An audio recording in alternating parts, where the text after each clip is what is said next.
ഞാനും നീയും ഒന്നാണേ ഭാഗം 28. ഹായ്, ഞാനാണ് കാർത്തിക. എല്ലാവരും സുഖമായിട്ടിരിക്കുന്നു? ഞാൻ സുഖമായിട്ടിരിക്കുന്നു. ഞാനൊരു കാര്യം പറയട്ടെ നിങ്ങളോട്. ഒരു കഥ എന്ന് പറഞ്ഞാൽ അതിൽ എല്ലാം ഉണ്ടാവും.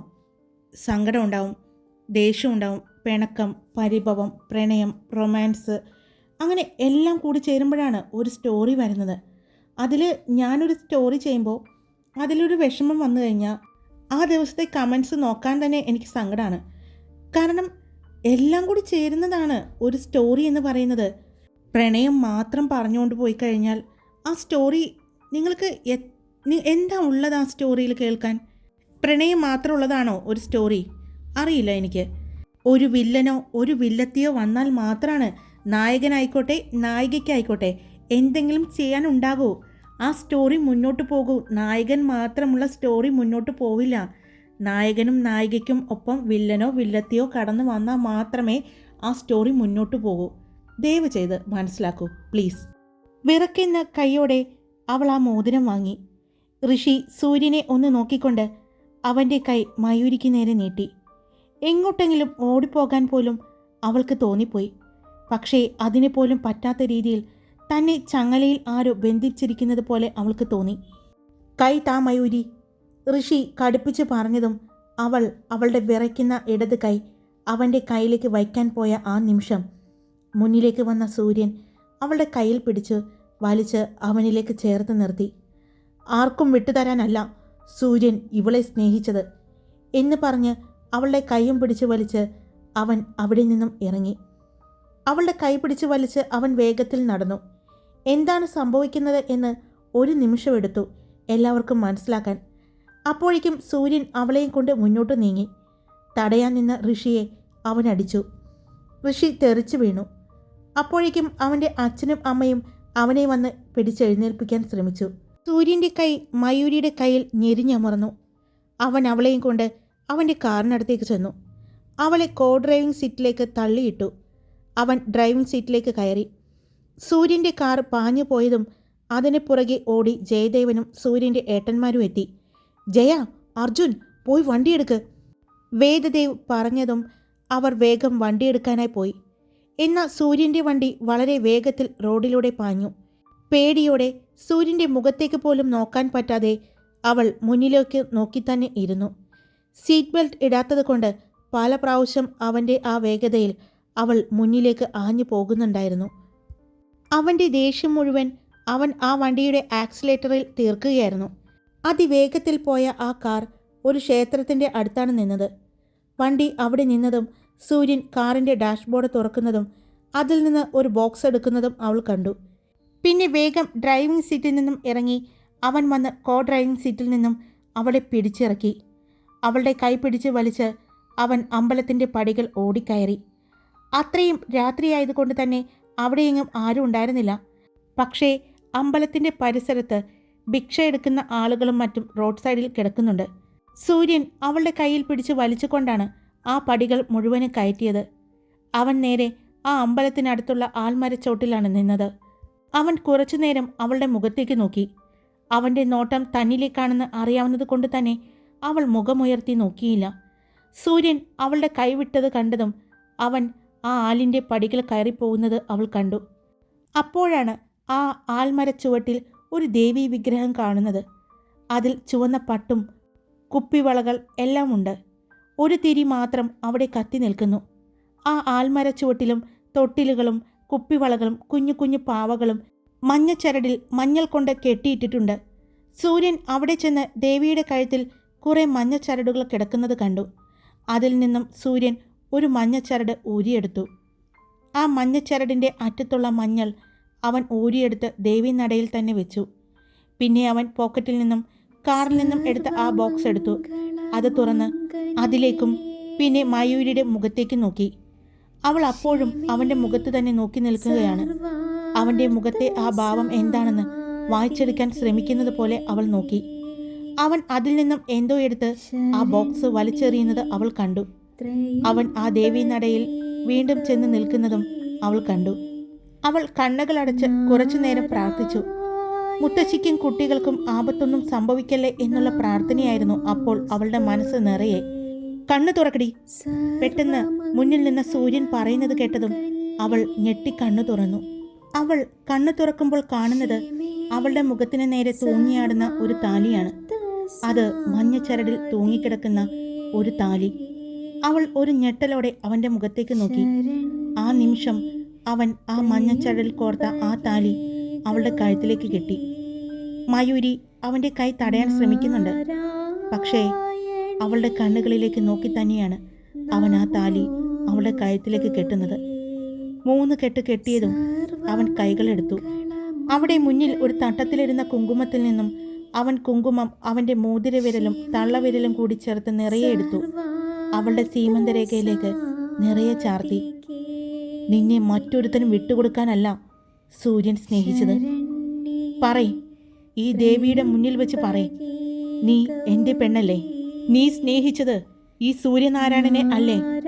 അവൻ ചോദിച്ചതും അവൾ ഒന്നും മിണ്ടാതെ അങ്ങനെ തന്നെ ദേവിയുടെ വിഗ്രഹത്തിലേക്ക് നോക്കി നിന്നു. പറയ് മയൂരി, നീ സ്നേഹിച്ചത് ഈ സൂര്യനാരായണനെ അല്ലേ? അവൻ ഒന്നും പറയാതെ ഒരു പൊട്ടിക്കരച്ചിലൂടെ താഴേക്കിരുന്നു. അവൾ കുറേ നേരം കരഞ്ഞു. അവളുടെ മനസ്സിലൂടെ അപ്പോൾ കടന്നുപോയത് മുത്തശ്ശിയും ആ കുഞ്ഞുങ്ങളുമായിരുന്നു. ഋഷി അവരെ ഉപദ്രവിച്ച് കാണുമോ എന്നുള്ള പേടി അവളിൽ വന്നു. അവൾ വേഗം പിടഞ്ഞെഴുന്നേറ്റു. എനിക്ക് ഋഷിയുടെ അടുത്തേക്ക് പോകണം, അവൾ പറഞ്ഞു. അത് കേട്ടതും സൂര്യൻ അവൻ്റെ കൈ വലിച്ച് അവളുടെ കവളിൽ ആഞ്ഞടിച്ചു. നിനക്ക് അവൻ്റെ അടുത്തേക്ക് പോണോ? പറ, നീ എന്തിനെ ഭയപ്പെടുന്നത്? എന്നോട് നീ എന്താ മറച്ചു വയ്ക്കുന്നത്? അവളുടെ ഇരു തോളിലും പിടിച്ച് സൂര്യൻ ചോദിച്ചു. പക്ഷേ അപ്പോഴേക്കും അവൾ മയങ്ങി വീണിരുന്നു. അവൾ താഴേക്ക് വീഴുന്നതിന് മുമ്പ് സൂര്യൻ അവളെ താങ്ങി. അവൻ അവളെ 2 കൈയാലും പെട്ടെന്ന് തന്നെ കോരിയെടുത്തു. ദേവിയുടെ മുന്നിൽ നിന്ന് ഒന്ന് കണ്ണടച്ചു നിന്നു. അപ്പോൾ തന്നെ അവൻ അവളെയും കൊണ്ട് കാറിനടുത്തേക്ക് നടന്നു. അപ്പോഴേക്കും അങ്ങോട്ട് ജയദേവനും സൂര്യൻ്റെ സഹോദരന്മാരും എത്തി. എന്താ പറ്റിയേ? അവൻ്റെ കയ്യിൽ മയങ്ങിക്കിടക്കുന്ന മയൂരിയെ കണ്ട് ജയദേവ് ചോദിച്ചു. നീ വേഗം കാറിൻ്റെ ഡോറ് തുറക്ക്. സൂര്യൻ പറഞ്ഞതും ജയദേവ് വേഗം കാറിൻ്റെ ഡോറ് തുറന്നു. അവളെ ബാക്കിലെ സീറ്റിലേക്ക് കിടത്തി. സൂര്യൻ കാറിൻ്റെ സൈഡിൽ നിന്നും കുറച്ച് വെള്ളമെടുത്ത് അവളുടെ മുഖത്തേക്ക് തളിച്ചു. അല്പം വെള്ളം കൂടുതൽ ശക്തിയിൽ തളിച്ചതും അവൾ കണ്ണുകൾ ചിമ്മി തുറന്നു. എനിക്ക് പോണം. അപ്പോഴും അവൾ അത് തന്നെ പറഞ്ഞുകൊണ്ടിരുന്നു. അത് കേട്ടതും സൂര്യന് ദേഷ്യം കൊണ്ട് മുഖമെല്ലാം ചുവന്നു. കൈമുഷ്ടി ചുരുട്ടി. അവൻ്റെ ദേഷ്യം മനസ്സിലായതുപോലെ അവനെ ജയദേവ് തടഞ്ഞു. നീ കാറിലേക്ക് കയറ്, ജയദേവ് പറഞ്ഞ് അവനെ കോ ഡ്രൈവിംഗ് സീറ്റിലേക്ക് കയറ്റി. ഏട്ടാ, നിങ്ങൾ ആ കാർ എടുത്തോ, ഞാൻ ഇവനെയും കൊണ്ടുവരാം എന്ന് പറഞ്ഞ് ജയദേവ് വേഗം ഡ്രൈവിംഗ് സീറ്റിലേക്ക് കയറി. ജയദേവ് കാർ എടുത്തപ്പോഴും ഒന്നും മിണ്ടാതെ സീറ്റിലേക്ക് ചാരി കണ്ണുകൾ അടച്ച് സൂര്യൻ കിടന്നു. മയൂരിയും സീറ്റിലേക്ക് കിടന്ന് കരയുകയായിരുന്നു. എന്തു പറഞ്ഞ് ആശ്വസിപ്പിക്കണം, ആരെ ആശ്വസിപ്പിക്കണം ഒന്നും അറിയാതെ ജയദേവ് കാർ ഡ്രൈവ് ചെയ്തു. എന്താ അവിടെ നടന്നത് എന്ന് ഒന്നും മനസ്സിലാവാതെയാണ് ജയദേവ് ഡ്രൈവ് ചെയ്തത്. ജയ, വീട്ടിലേക്ക്, കണ്ണുകൾ അടച്ചുകൊണ്ട് തന്നെ സൂര്യൻ പറഞ്ഞു. ജയദേവ് അതിനൊന്ന് മൂളിക്കൊണ്ട് കാറെടുത്തു. ഗോകുലം തറവാടിൻ്റെ മുറ്റത്തായിരുന്നു വണ്ടി വന്ന് നിന്നതും സൂര്യൻ മുഖമുയർത്തി ഒന്ന് നോക്കി. പിന്നെ കാറിൽ നിന്നും ഇറങ്ങി. വണ്ടി കാർ പോർച്ചിൽ വന്ന് നിന്ന ശബ്ദം കേട്ട് ഹാളിലുണ്ടായിരുന്ന എല്ലാവരും പുറത്തേക്ക് വന്നു. അവരുടെ പുറകെ തന്നെ ചേട്ടന്മാരുടെ കാറും ഉണ്ടായിരുന്നു. കാറിൽ നിന്നും ഇറങ്ങിയ അവരും സൂര്യൻ്റെ അടുത്തേക്ക് വന്നു. എല്ലാവരെയും നോക്കിക്കൊണ്ട് സൂര്യൻ കാറിൻ്റെ ബാക്ക് ഡോർ തുറന്നു. അപ്പോഴും സീറ്റിൽ ചാരി കണ്ണുകളടച്ചിരുന്ന അവളെ അവനൊന്ന് നോക്കി. ഒന്നും അറിയാതെയാണ് അവൾ ആ ഇരിക്കുന്നത് എന്ന് സൂര്യന് തോന്നി. എല്ലാവരും കാറിൻ്റെ ഭാഗത്തേക്ക് തന്നെ നോക്കി. പെട്ടെന്ന് സൂര്യൻ അവളുടെ കൈ പിടിച്ച് വലിച്ച് പുറത്തേക്കിറക്കി. വീഴാൻ പോയ അവൾ സൂര്യൻ്റെ ദേഹത്ത് ചെന്ന് നിന്നതും അവൻ അവളെ ഒന്ന് കൂർപ്പിച്ചു നോക്കി. പെട്ടെന്ന് അവൾ നീങ്ങി നിന്നു. അവളെ കണ്ടതും സൂര്യൻ്റെ അച്ഛൻ വേഗം പുറത്തേക്ക് വന്നു. അച്ഛനെ കണ്ടതും അവൾ അച്ഛൻ്റെ മുഖത്തേക്ക് നോക്കി. അതിൽ ഒരുപാട് ചോദ്യങ്ങളുണ്ടെന്ന് മനസ്സിലായതും അച്ഛൻ തിരിഞ്ഞ് മുൻവാതിക്കലേക്ക് നോക്കി. അവിടെ വീൽ ചെയറിൽ ഇരിക്കുന്ന സൂര്യൻ്റെ മുത്തശ്ശിയെ കണ്ടതും അവളൊന്ന് ദീർഘനിശ്വാസം എടുത്തു. പിന്നെയും അവൾ ആരെയും നോക്കുന്നത് കണ്ടതും അച്ഛന് മനസ്സിലായി അവൾ കുട്ടികളെയാണ് നോക്കുന്നതെന്ന്. അച്ഛൻ അവളെ 2 കണ്ണും അടച്ചു കാണിച്ചു. എന്നാലും അവളുടെ കണ്ണുകൾ അപ്പോഴും ചുറ്റും നോക്കിക്കൊണ്ട് തന്നെ നിന്നു. അപ്പോഴേക്കും കുട്ടികൾ അകത്തുനിന്ന് ആൻറ്റി എന്ന് വിളിച്ചുകൊണ്ട് അങ്ങോട്ട് വരുന്നത് കണ്ടതും അവൾക്ക് സന്തോഷം തോന്നി. അവളുടെ കണ്ണുകൾ സന്തോഷത്താൽ നിറഞ്ഞൊഴുകാൻ തുടങ്ങി. അവളിൽ നിന്നും ഒരു നെടുവീർപ്പ് പുറത്തേക്ക് വന്നു. അതിലുണ്ടായിരുന്നു അവൾ ഇത്രയും നേരം അനുഭവിച്ച വിഷമം, വേദന എല്ലാം. എന്നാൽ സൂര്യൻ്റെ കണ്ണുകൾ അപ്പോഴും അവളെ ശ്രദ്ധിക്കുന്നുണ്ടായിരുന്നു. അവൻ അവളുടെ കൈ പിടിച്ചുകൊണ്ട് അകത്തേക്ക് കയറാൻ പോയതും അവിടെ നിൽക്ക്, സൂര്യൻ്റെ അച്ഛൻ തടഞ്ഞു. അത് കണ്ടതും അവൻ അച്ഛനെ മുഖമുയർത്തി നോക്കി. രഞ്ജിനി, നിലവിളക്കെടുക്ക്, അച്ഛൻ പറഞ്ഞു. അമ്മ വിളക്കെടുക്കാൻ പോയതും സൂര്യൻ അതിൻ്റെ ആവശ്യമില്ല എന്ന് പറഞ്ഞ് തടഞ്ഞുകൊണ്ട് അവളുടെ കൈ പിടിച്ച് വലിച്ച് അകത്തേക്ക് കയറി. അപ്പോൾ ഹാളിലിരിക്കുന്ന മുത്തശ്ശി അവളെ നോക്കി. മുത്തശ്ശിയുടെ കണ്ണുകൾ നിറഞ്ഞു. അവിടെയിരുന്ന മുത്തശ്ശിയെപ്പോലും നോക്കാതെ അവൻ അവളെയും വലിച്ച് മുകളിലേക്ക് നടന്നു. ഇവൻ ഇതെന്തായി കാണിക്കുന്നത്? നാഥ്, അവനോട് സംസാരിക്ക്, അവൻ അതിനെ വേദനിപ്പിക്കും. നിനക്കറിയാലോ അവൻ്റെ ദേഷ്യം. ആ ദേഷ്യത്തിന് മുന്നിൽ നിൽക്കുന്നത് സ്ത്രീയാണെന്നോ കുട്ടിയാണെന്നോ ഒന്നും അവൻ നോക്കില്ല, മുത്തശ്ശി പറഞ്ഞു. അച്ഛൻ മുകളിലേക്ക് നടക്കാൻ പോയതും വേണ്ടച്ഛ, അവൻ്റെ അടുത്തേക്ക് പോകണ്ട. ഇപ്പോൾ അവൻ നമ്മൾ ആര് പറഞ്ഞാലും കേൾക്കാൻ പറ്റുന്ന മാനസികാവസ്ഥയിലല്ല, ജയദേവ് പറഞ്ഞു. എടാ, പക്ഷെ ആ കുട്ടിയെ അവൻ ഒന്നും ചെയ്യില്ല. കാരണം അവൻ എത്രത്തോളം അവളെ സ്നേഹിക്കുന്നുണ്ടെന്ന് എനിക്കറിയാം. എന്നാലും അവൾ എന്തിനായിരിക്കും ഇത്രയും ആളുകളുടെ മുന്നിൽ വെച്ച് അങ്ങനെയൊക്കെ പറഞ്ഞത്? അവൾ പറഞ്ഞതിൽ സത്യമുണ്ടോ? സൂര്യൻ്റെ അമ്മ ചോദിച്ചതും സൂര്യൻ്റെ അച്ഛനും മുത്തശ്ശിയും പരസ്പരം നോക്കി. ജയ, നീ ഒന്ന് ചെല്ല്, എനിക്ക് പേടിയാവുന്നു, മുത്തശ്ശി പറഞ്ഞതും ചെല്ലു മോനെ, ഞങ്ങളുടെ ഒരു സമാധാനത്തിന്, സൂര്യൻ്റെ അച്ഛനും പറഞ്ഞു. ജയദേവ് അവരുടെ നിർബന്ധം കാരണം പതിയെ മുകളിലേക്ക് കയറി ചെന്നു. എന്നാൽ സൂര്യൻ റൂമിലേക്ക് കയറിയതും അവളെ അവിടേക്ക് തള്ളി. അവൾ നേരെ കട്ടിലിൻ്റെ അടുത്ത് ചെന്ന് വീണു. അവളുടെ നെറ്റി പൊട്ടി ചോര ഒഴുകാൻ തുടങ്ങി. അവൾ നെറ്റിയിൽ കൈ താങ്ങിക്കൊണ്ട് അവൻ്റെ മുഖത്തേക്ക് നോക്കി. അവൻ്റെ മുഖത്തെ ദേഷ്യം കണ്ട് അവൾക്ക് മുഖമുയർത്തി നോക്കാൻ പറ്റാതെ അവൾ തല കുനിച്ചു. അവൻ അവളുടെ അടുത്തേക്ക് വന്നു. അവളുടെ അടുത്ത് മുട്ടുകുത്തിയിരുന്നു. ഞാൻ ചോദിക്കുന്നതിന് സത്യം പറയണം. നിനക്ക് എന്നോട് എന്തെങ്കിലും പറയാനുണ്ടോ? അവൻ ചോദിച്ചതും അവൾ അവൻ്റെ മുഖത്തേക്ക് നോക്കി. അവൻ്റെ കണ്ണുകൾ കത്തുന്നത് പോലെ അവൾക്ക് തോന്നി. അവൾ മുഖം കുനിച്ചുകൊണ്ട് ഇല്ല എന്ന് തലയണക്കി. നീ ഇന്ന് അവിടെ പറഞ്ഞ കാര്യങ്ങളെല്ലാം സത്യമാണോ? നീ ഋഷി സ്നേഹിക്കുന്ന പെണ്ണാണോ? അവൻ ചോദിച്ചു. ഒന്നും മിണ്ടാതെ അവൾ അപ്പോഴും തല കുനിച്ച് കരഞ്ഞുകൊണ്ടിരുന്നു. ശരി, എന്നാ അത് നീ പറയണ്ട. നീ അവനെ സ്നേഹിക്കുന്നുണ്ടോ? സൂര്യൻ ചോദിച്ചതും അവൾ അപ്പോഴും കരഞ്ഞുകൊണ്ട് തന്നെ ഇരുന്നു. പറയടി, എൻ്റെ മുഖത്ത് നോക്കി നീ പറയണം. എൻ്റെ ഈ മുഖത്ത് നോക്കി. നീ എൻ്റെ കണ്ണുകളിൽ നോക്കിയാണ് നിനക്കിഷ്ടമാണെന്ന് പറഞ്ഞത്. അതുകൊണ്ട് ഈ കണ്ണുകളിലേക്ക് നോക്കി തന്നെ നീ മറ്റൊരാളെ സ്നേഹിക്കുന്നുണ്ടെങ്കിൽ അത് നീ പറയുന്നത് എനിക്ക് കേൾക്കണം. അവൻ്റെ ശബ്ദത്തിൽ അവൾ പേടിയോടെ അവൻ്റെ മുഖത്തേക്ക് നോക്കി. തന്നെ കൊല്ലാനുള്ള ദേഷ്യം ആ കണ്ണുകളിൽ ഉണ്ടെന്ന് ആ സമയം അവൾക്ക് തോന്നി. പക്ഷേ ആ സമയത്ത് അവൾക്ക് മരിക്കണം എന്ന് ആഗ്രഹിച്ചിരുന്നു. പറയും മയൂരി, നീ ഋഷികേശിനെ സ്നേഹിക്കുന്നുണ്ടോ? അവൾ മിണ്ടാതെ ഇരിക്കുന്നത് കണ്ടതും അവൻ്റെ ദേഷ്യം നിയന്ത്രിക്കാൻ പറ്റാതെ അവൻ അവളുടെ കവളിൽ കുത്തിപ്പിടിച്ചു. അവളുടെ മുഖമുയർത്തി കട്ടിലിൻ്റെ കാൽഭാഗത്ത് തന്നെ മുട്ടിച്ചു നിന്നു. അവളുടെ നെറ്റിയിൽ നിന്ന് ചോര ഒഴുകി അവളുടെ കവളിലൂടെ ഒഴുകുന്നത് അവൻ കണ്ടു. അത് കണ്ടപ്പോൾ അവൻ്റെ നെഞ്ച് പിടഞ്ഞുവെങ്കിലും അവൻ്റെ ദേഷ്യം അപ്പോഴും നിയന്ത്രിക്കാൻ പറ്റുന്നുണ്ടായിരുന്നില്ല. അപ്പോഴേക്കും ഡോറ് തുറന്ന് ജയദേവ് അങ്ങോട്ട് വന്നു.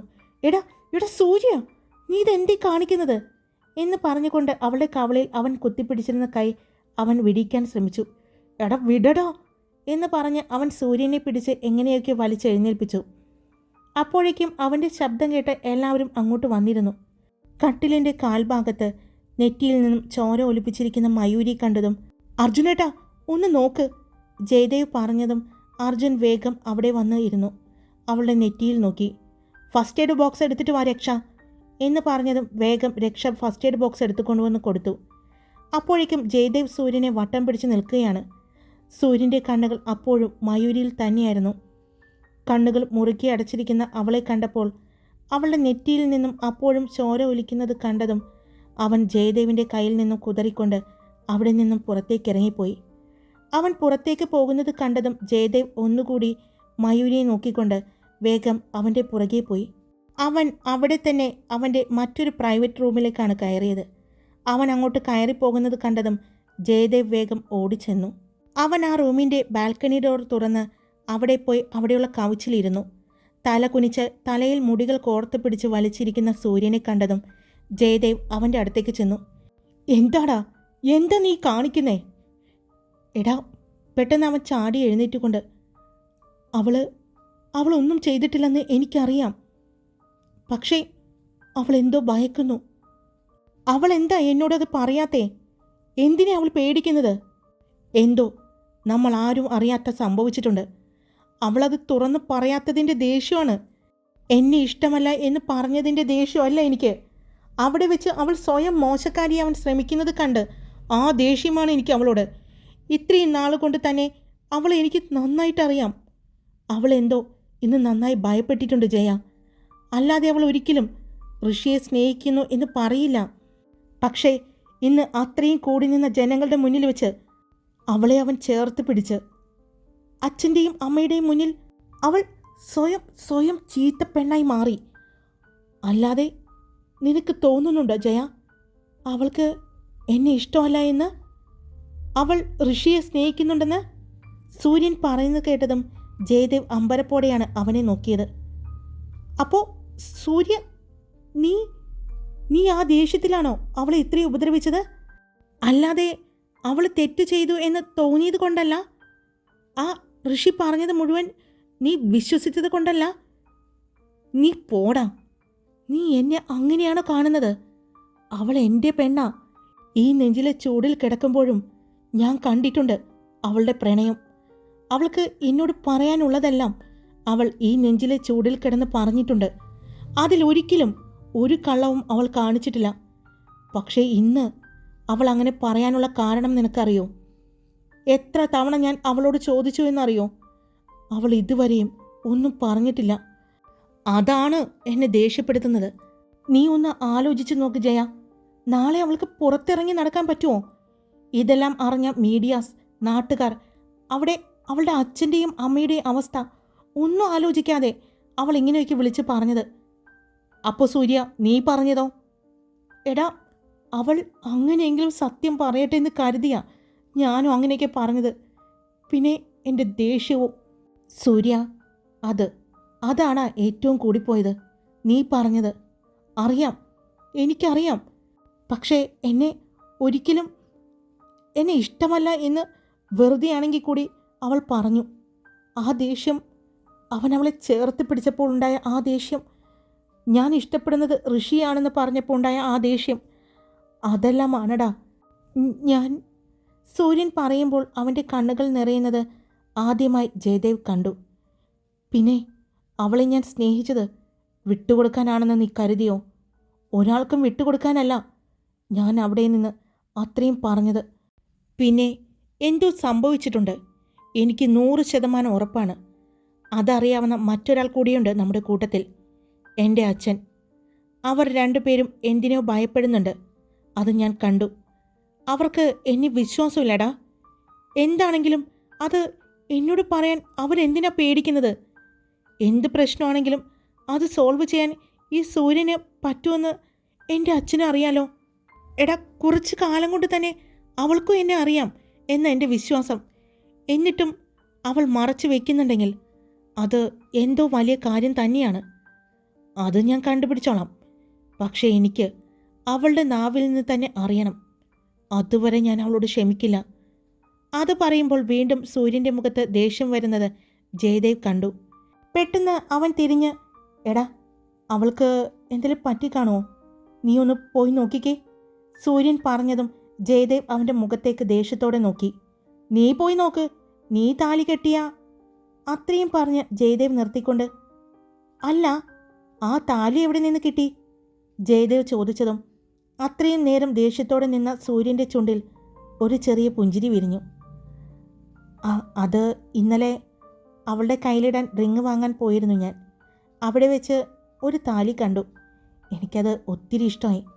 പിന്നെ അതിലെൻ്റെ പേര് കൂടി വേണമെന്ന് തോന്നി. അത് ചെയ്തു തരാൻ അവരോട് പറഞ്ഞു. ഇന്നവർ ചെയ്തു കൊണ്ടുവന്ന് തന്നത് ഉച്ചയ്ക്കാണ്. ഞാനത് കാറിൻ്റെ ഡാഷ്ബോർഡിൽ ഇട്ടിട്ടുണ്ടായിരുന്നു. അവിടെ നിന്നും ഇറങ്ങി കുറച്ച് ദൂരം പോയപ്പോഴാണ് ഞാൻ അത് ഓർത്തത്. അങ്ങനെയാ അമ്പലത്തിൻ്റെ അടുത്തേക്ക് പോയത്. ഇനിയും ഇനിയും അവളെ വിട്ടുകൊടുക്കാൻ, അകറ്റി നിർത്താൻ തോന്നിയില്ല.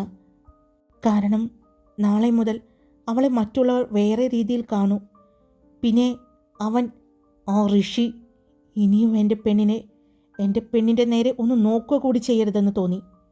ഇപ്പോൾ അവൾ എൻ്റെ ഭാര്യയാണ്. അങ്ങനെ ഉണ്ടാവുമല്ലോ ഇവിടെ എൻ്റെ കൺമുന്നിൽ. ഇനി സൂര്യൻ ആരാണെന്ന് അവൻ അറിയും. എൻ്റെ ഭാര്യയെ ഒരു നോട്ടം കൊണ്ട് പോലും വേദനിപ്പിക്കാൻ എല്ലാവരും ഒന്ന് ഭയക്കും. അവൻ പറഞ്ഞതും സൂര്യൻ്റെ ഫോൺ റിങ് ചെയ്തു. അവൻ പോക്കറ്റിൽ നിന്നും ഫോൺ എടുത്തപ്പോൾ ദത്തനായിരുന്നു. നീ അങ്ങോട്ട് ചെല്ല്, അവൾക്ക് എന്തെങ്കിലും പറ്റിയിട്ടുണ്ടോയെന്ന് നോക്കിയിട്ട് എന്നോട് പറയണം. പിന്നെ ഞാൻ പറഞ്ഞ കാര്യങ്ങളൊന്നും നമ്മൾ രണ്ടുപേരും അല്ലാതെ മറ്റൊരാൾ അറിയരുത്, കേട്ടല്ലോ? സൂര്യൻ ജയദേവനെ ഓർമ്മിപ്പിച്ചു. ശരി, ഞാൻ പോയി നോക്കിയിട്ട് വരാം എന്ന് പറഞ്ഞ് അവൻ പോയതും സൂര്യൻ ഫോൺ എടുത്തു. മോനെ സൂര്യ, മോള് അവൾ എൻ്റെ കൂടെയുണ്ട് അങ്കിൾ. അങ്കിൾ, ഞാൻ അങ്കിളിനോടൊരു കാര്യം ചോദിക്കട്ടെ? അങ്കിള് സത്യം മാത്രമേ പറയാമോ? എന്താ മോനെ? അത് മയൂരി അങ്ങനെ ചെയ്യുമെന്ന് അങ്കിള് തോന്നുന്നുണ്ടോ? ഇല്ല. ഒരു നിമിഷം പോലും വൈകാതെ അദ്ദേഹത്തിൻ്റെ മറുപടി വന്നു. ഒരിക്കലും എൻ്റെ മോൾ അങ്ങനെ ചെയ്യില്ല. അവളുടെ കണ്ണുകളിൽ ഞാൻ അപ്പോൾ കണ്ടത് ഒരു പേടിയായിരുന്നു മോനെ. അവൾ എന്തിനോ പേടിക്കുന്നുണ്ടെന്ന് എനിക്ക് തോന്നി. ദത്തൻ പറഞ്ഞത് കേട്ടതും സൂര്യൻ്റെ ചുണ്ടിൽ ഒരു പുഞ്ചിരി വിരിഞ്ഞു. അച്ഛനും അവളെ മനസ്സിലാക്കിയിരിക്കുന്നു. അങ്കിള് എന്നോട് ക്ഷമിക്കണം. അവിടെ വെച്ച് അത്രയും ഞാൻ ദേഷ്യപ്പെട്ടതും അത്രയും മോശം പറഞ്ഞതും അവൾ അങ്ങനെയെങ്കിലും സത്യമൊന്ന് തുറന്ന് പറയട്ടെ എന്ന് കരുതിയാണ്. അങ്കിള് പറഞ്ഞത് ശരിയാണ്. അവൾ എന്തിനോ ഭയപ്പെടുന്നു. പക്ഷേ അത് അവൾ പറയാൻ കൂട്ടാക്കുന്നില്ല. എന്നിട്ട് എൻ്റെ മോൾ എവിടെയാണ്? ഇവിടെയുണ്ട്. ഇനി അങ്കിളിന് ധൈര്യമായിട്ടിരിക്കാം. അവളിപ്പോൾ ഈ സൂര്യനാരായണൻ്റെ ഭാര്യയാണ്. ഞാൻ താലിക്കെട്ടിയ എൻ്റെ ഭാര്യ. അവളിനി ഇവിടെ ഉണ്ടാകും, ഈ ഗോകുലം വീട്ടിൽ. പക്ഷേ അങ്കിളിനോട് എനിക്കൊരു കാര്യം പറയാനുണ്ട്. എന്താണെന്ന് വെച്ചാൽ അങ്കിളും ആൻറ്റിയും അവളെ കാണാൻ വരരുത്. മോനെ, അത് ഞാൻ പറയുന്നത് മുഴുവനും കേൾക്ക്. അങ്കിൾ ഇവിടെ വന്നാൽ അവൾ ഇനിയും സത്യം പറയില്ല. നമ്മളൊന്ന് അകറ്റി നിർത്തിയാൽ മാത്രമേ അവൾക്കത് താങ്ങാൻ പറ്റാതെ വന്നാൽ മാത്രമേ അവൾ നമ്മളോട് സത്യങ്ങൾ പറയൂ. അതെന്താണെന്ന് അറിഞ്ഞതിന് ശേഷം മാത്രമേ ഇനി സൂര്യനാരായണൻ്റെ സ്നേഹം അവൾ അറിയൂ. അതുപോലെ തന്നെ അച്ഛൻ്റെയും അമ്മയുടെയും സ്നേഹം അവൾ അറിയാൻ പാടുള്ളൂ. പക്ഷേ കുട്ടികളെ ഇങ്ങോട്ട് വിടണം. അവൾക്ക് അവരെ പിരിഞ്ഞിരിക്കാൻ പറ്റില്ല, സൂര്യൻ പറഞ്ഞു. മോനെ സൂര്യ. അങ്കിൾ, അവൾ നല്ല പെൺകുട്ടിയാണ്. കുറച്ച് നാളെ ആയിട്ടുള്ളൂ ഞാൻ അവളെ സ്നേഹിച്ച് തുടങ്ങിയിട്ട്. എങ്കിൽ കൂടി എനിക്കറിയാം അവൾ അങ്കിളിൻ്റെയും ആൻറ്റിയുടെയും കൂടെ ജീവിച്ച പെൺകുട്ടിയല്ലേ. അതിൻ്റെ എല്ലാ ഗുണങ്ങളും അവൾക്കുണ്ട്. പിന്നെ കുറച്ച് ദിവസത്തേക്ക് എന്തായാലും അവൾ പുറത്തേക്ക് പോകണ്ട എന്നാണ് ഞാൻ തീരുമാനിച്ചിരിക്കുന്നത്. മറ്റൊന്നുമല്ല, മറ്റുള്ളവരുടെ നോട്ടം. പിന്നെ എൻ്റെ ഒപ്പം എന്തായാലും ഞാൻ അവളെ കൊണ്ടുപോകും, എവിടെയാണെങ്കിലും. അതിന് സൂര്യന് മടിയൊന്നുമില്ല. കാരണം സൂര്യൻ്റെ പെണ്ണാണിപ്പോൾ അവൾ. ഞാൻ പറഞ്ഞത് മറക്കണ്ട. ആൻറ്റിയോട് കാര്യങ്ങൾ പറഞ്ഞേക്കണം. പക്ഷേ ഇത് മറ്റാരും അറിയരുത്. താങ്കളോട് പറയാൻ കാരണം നിങ്ങൾ അവളെ അത്രയും സ്നേഹത്തോടെ കൊണ്ടു നടന്നത്. അവൾ അങ്ങനെ തെറ്റ് ചെയ്തു എന്നറിഞ്ഞാൽ നിങ്ങളെ ദ്രോഹിക്കാനായിട്ട്, നിങ്ങളെ വിഷമിപ്പിക്കാനായിട്ട് നിങ്ങളുടെ മകൻ ചിലപ്പോൾ എത്തും. അപ്പോൾ പോലും നിങ്ങൾക്ക് അവളെ നിങ്ങൾ നോക്കിയതിന്, നിങ്ങൾ കൂടെ കൂട്ടിയത് കൊണ്ട്, അല്ലെങ്കിൽ ഒരു മകളെപ്പോലെ സ്വീകരിച്ചത് കൊണ്ട് ഒരു കുറ്റബോധം നിങ്ങൾക്ക് തോന്നാതിരിക്കാൻ വേണ്ടി മാത്രമാണ് ഞാൻ പറയുന്നത്. ശരി മോനെ, ഇപ്പോഴാ ജീവൻ തിരിച്ചു കിട്ടിയത് ഞങ്ങൾക്ക്. അദ്ദേഹം പറഞ്ഞുകൊണ്ട് ഫോൺ കട്ട് ചെയ്തു. അവളെ എന്തെങ്കിലും പറഞ്ഞ് അവൻ ഭീഷണിപ്പെടുത്തി കാണുമോ? അതായിരിക്കോ അവൾ ഇങ്ങനെ ചെയ്തത്? എന്തോ ഇതിന് പിന്നിലുണ്ട്. പക്ഷേ അവൾക്കത് എന്നോട് പറയാൻ പാടില്ലേ? സൂര്യൻ ദേഷ്യം കൊണ്ട് കൈമുഷ്ടി ചുരുട്ടി റൈലിങ്ങിൽ അടിച്ചു. വളരെ വലിയ ഒരു ശബ്ദം കേട്ടതും വേഗം ജയദേവ് ഓടി അങ്ങോട്ട് വന്നു. എൻ്റെ സൂര്യ, നീ നിന്റെ ദേഷ്യം ഇങ്ങനെ തല്ലി തകർക്കല്ലേ. ഞങ്ങൾക്കൊക്കെ അല്പം ജീവനെങ്കിലും ബാക്കി നീ താ. ഇങ്ങനെയൊക്കെ നീ കാണിച്ചു കൂട്ടുമ്പോൾ ഞങ്ങളുടെ ആയുസ്സാണ് കുറയുന്നത്. എടാ, അവൾക്ക് എങ്ങനെയുണ്ട്? സൂര്യൻ ചോദിച്ചു. കുഴപ്പമൊന്നുമില്ല, ബോഡി നല്ല വീക്കാണ്. അതാണ് രക്തം അത്രയും പോയതെന്ന് ഏട്ടൻ പറയുന്നത്. പക്ഷേ സൂര്യ, ഇപ്പോൾ എനിക്ക് തോന്നുന്നു ആ ഒരു കാര്യം കൊണ്ട് ഇവിടെയുള്ളവർക്ക് പോലും അവളോട് ഒരു അകൽച്ച വന്നതുപോലെ തോന്നുന്നു. വിഷമത്തോടെ അവൻ പറയുന്നത് കേട്ടതും സൂര്യൻ അവൻ്റെ മുഖത്തേക്ക് നോക്കി. അതേ സൂര്യ, നിന്നെ പറ്റിച്ചു, ചതിച്ചു എന്നൊക്കെ എല്ലാവരുടെയും മനസ്സിൽ വീണ് കഴിഞ്ഞു. ഒരിക്കലും അവൾക്കത് താങ്ങാൻ പറ്റില്ല. വീട്ടുകാരോടെങ്കിലും നീ കാര്യം പറയേ. വേണ്ട, അവളിൽ നിന്നും സത്യങ്ങൾ എല്ലാം അറിയണമെങ്കിൽ അവളെ എല്ലാവരും ഒറ്റപ്പെടുത്തണം. എല്ലാം കഴിഞ്ഞ് തീരെ താങ്ങാൻ പറ്റാതെ വരുമ്പോൾ മാത്രമേ അവൾ ഉള്ളു തുറന്ന് പറയൂ. പിന്നെ ഞാൻ നിന്നോട് പറഞ്ഞില്ലേ, അവളെ താങ്ങാൻ ഉറപ്പായിട്ടും എൻ്റെ അച്ഛനും ഉണ്ടാകും. അത് മതി, കുറച്ച് നാൾ ഞാൻ നോക്കട്ടെ. അതിനുള്ളിൽ എനിക്ക് സത്യങ്ങൾ കണ്ടുപിടിക്കാൻ പറ്റുമോ എന്ന്. ഞാൻ എൻ്റേതായ വഴിക്കൊന്ന് നോക്കട്ടെ. എനിക്ക് മറ്റൊരു കാര്യം കൂടി നീ ചെയ്തു തരണം. അവളുടെ ഫോൺ അതെവിടെയുണ്ടെന്ന് എനിക്കറിയണം. സൂര്യൻ പറഞ്ഞതും അത് നമുക്ക് തപ്പിയെടുക്കാം. അവളുടെ കയ്യിലില്ല എന്തായാലും. പിന്നെ സൂര്യ, മയൂരിയുടെ ഡ്രസ്സെല്ലാം ആകെ ചീത്തയായിട്ടിരിക്കുകയാണ്. ഒന്ന് കുളിച്ച് വേഷം മാറാൻ പോലും ഡ്രസ്സൊന്നുമില്ലല്ലോ. എന്താ ചെയ്യുക? അത് പറഞ്ഞതും സൂര്യൻ്റെ ചുണ്ടിൽ ചെറിയൊരു പുഞ്ചിരി വിരിഞ്ഞു. നീ ഞങ്ങളുടെ റൂമിൻ്റെ കബോർഡൊന്ന് തുറന്നു നോക്ക്. അതിൽ ഡ്രസ്സുണ്ട്. ഡ്രസ്സ് മാത്രമല്ല, അവൾക്ക് ഉപയോഗിക്കാനുള്ള എല്ലാ സാധനങ്ങളും ഞാൻ നേരത്തെ വാങ്ങി വെച്ചിട്ടുണ്ട്. സൂര്യൻ അത് പറഞ്ഞതും ജയദേവ് അവനെ അമ്പരപ്പോടെ നോക്കി. അത്രയ്ക്ക് ഇഷ്ടമായിരുന്നോടാ നിനക്ക് അവളെ? എന്നിട്ട് എങ്ങനെയാടാ നിനക്ക് അങ്ങനെയൊക്കെ പറയാൻ തോന്നിയത്? അറിയില്ലടാ, ആ സമയത്ത് എന്നെ ഭരിച്ചത് മുഴുവനും എൻ്റെ ദേഷ്യമായിരുന്നു. പിന്നെ അങ്ങനെയൊക്കെ പറയുമ്പോൾ അവൾ അങ്ങനെയെങ്കിലും സത്യങ്ങൾ പറയുമെന്ന് കരുതി. പക്ഷേ അവളെ അത്രയും ഭയപ്പെടുത്തുന്ന എന്താ സംഭവിച്ചിരിക്കുന്നത്? അതുകൊണ്ടാണ് അവൾ തുറന്ന് പറയാത്തത്, സൂര്യൻ പറഞ്ഞു. ഹായ്, അപ്പോൾ സ്റ്റോറി ഇട്ടിട്ടുണ്ട്, എല്ലാവരും കേട്ടു നോക്കുക. നിങ്ങൾക്ക് ഇഷ്ടപ്പെട്ട ലൈക്ക് ചെയ്യുക, കമൻറ്റ് ചെയ്യുക, സബ്സ്ക്രൈബ് ചെയ്യുക. Love you all. It's me Karthika.